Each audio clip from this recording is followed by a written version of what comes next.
I'm not sure if many of you all know, but the third largest Hindu population country in the whole of the world after India, Nepal is Bangladesh with 1 crore 70 lakh.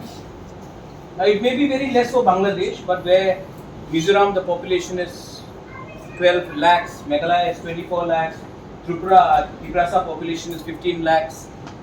In Garo Hills, you're already in problem in Mahendraganj, Mehndi Patthar side. In Jaintia Hills, I have so many of my Jaintia brothers and sisters. I know what is happening.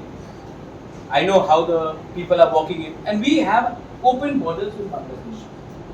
Right now, Bangladesh is in problem. And if there is any problem in Bangladesh, Sheikh Hasina is a friend of India. Her father was a friend of India.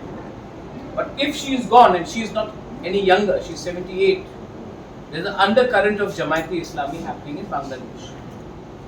And if Jamaat-e-Islami comes to power in Bangladesh, the first people who will be targeted, Chakma Babu will say so, will be the non-Muslim population in Bangladesh.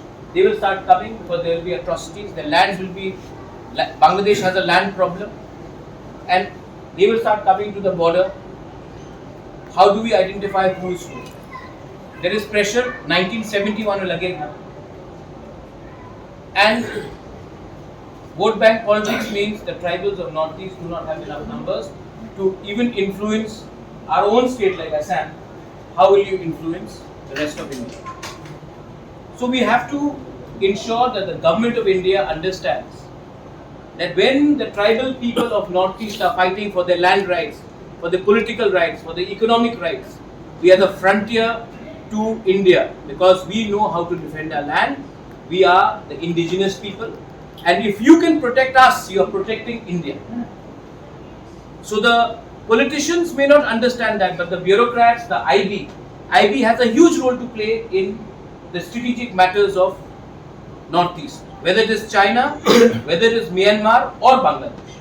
So we have to convince the IB, the bureaucrats, the officials in the Home Ministry that if you do not empower the indigenous people of Northeast, you are creating a problem for future, which is an internal security problem to the whole of the Northeast and India.